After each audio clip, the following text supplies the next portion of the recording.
In the name of the God of beginnings and endings and everything in between. Amen. Please be seated.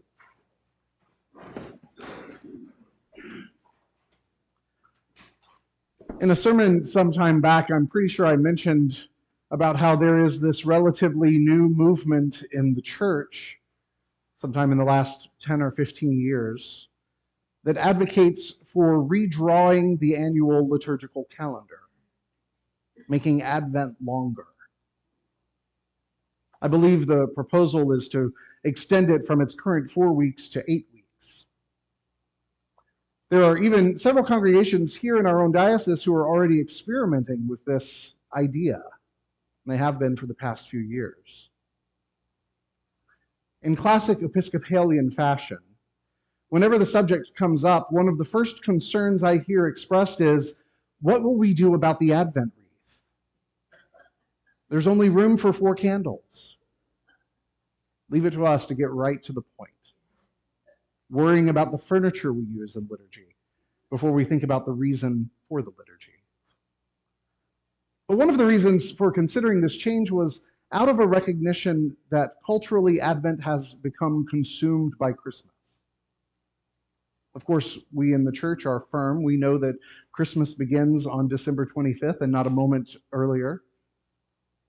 But couldn't we all benefit from putting even more focus on the sense of hope and expectation that is so central to our Christian heritage?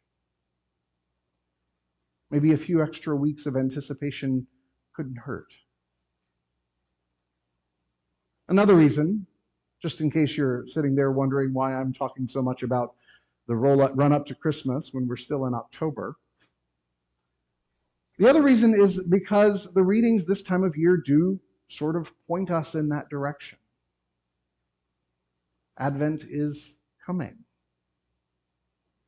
It's right around the corner.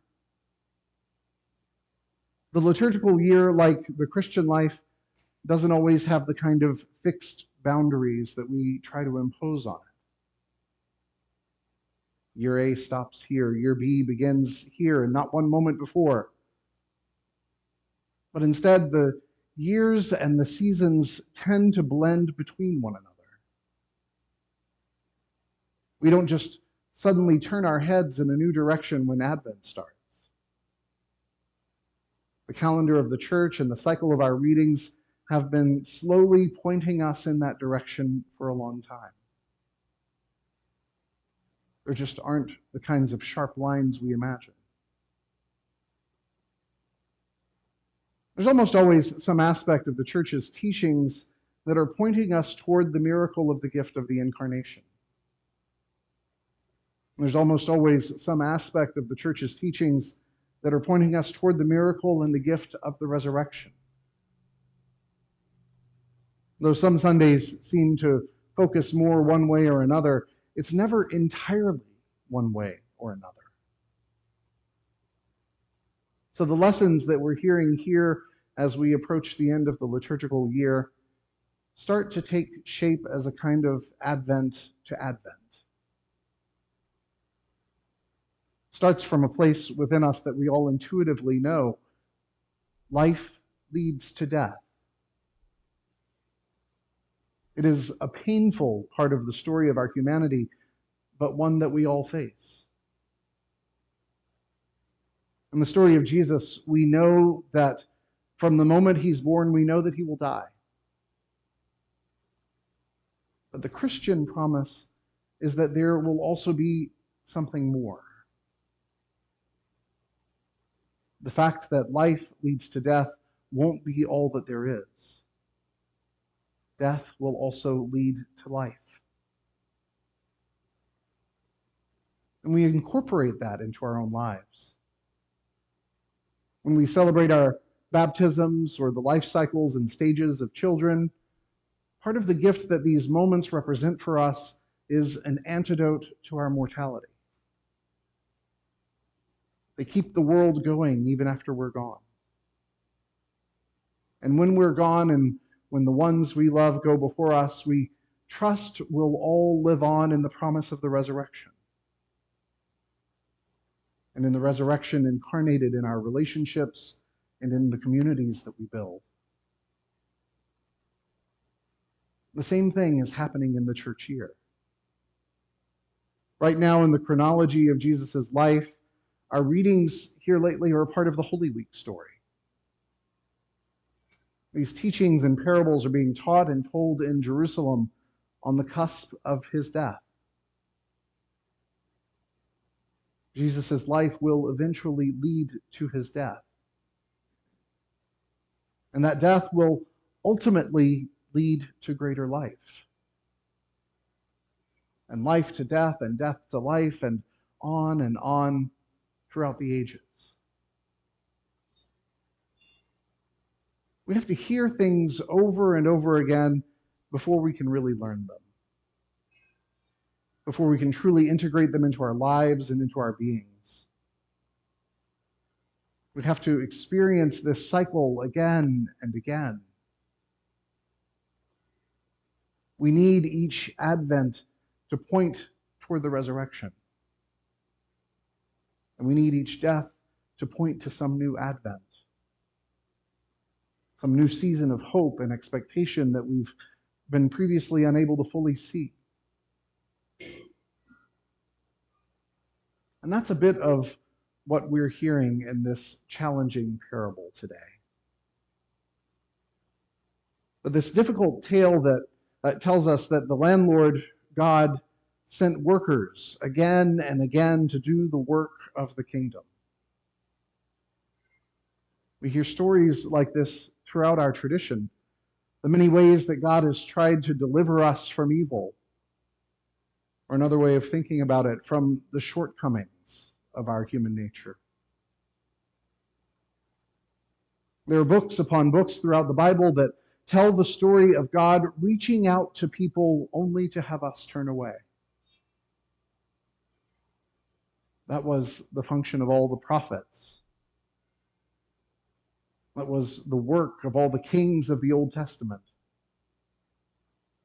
Each time God was reaching out to the people, and each time we found some way to push God away. It can be tempting to hear this parable as a kind of foreshadowing to the death of Jesus, the death that Jesus would face on Good Friday. But perhaps it's not foreshadowing at all. Perhaps it's not some clever prediction. Perhaps the cycle of the tenants rejecting the messengers of the landlord is a reminder to us, not just the metaphorical us of the Holy Week narrative, but us here today. Our history as the people of God has shown us that when we are not paying attention, we all too often find ourselves trying to push God away. Of course, God isn't going anywhere. But even so, it can bring harm both to ourselves and to those around us when we try to push God away. Like those tenants so prone to evil, we too must be called again and again to return to God. We too need the law and the prophets and the kings and even God's own child to remind us where we should be and what we should be doing. Like the endless cycles of life, death, and resurrection, and life, death, and resurrection, we also need that ongoing cycle of repenting and returning to the Lord. The cycle of the church year, with its not so clear and always repeating and intermingling beginnings and middles and ends, reflects the very cycles of faith and falling from faith and returning to faith. These cycles make up so much of our lives and our journeys. I hope that we are never as evil as the tenants we've heard about this morning. But even so, the little evils that keep us feeling separated from God will come from time to time. When they do, when you feel most alone, try to remember that while you may not know that God is there, God knows you are there. God is still longing to be known. God is still trying to bring forth the best fruits of your life and your labor that you have to offer. And while you're trying to remember that, use the tools and the traditions of our faith that have been given to you. Connect with the cycles of the church. Pray through the cycles of life and death and resurrection that you see around you. Embrace the cycles of faith and doubt and faith again.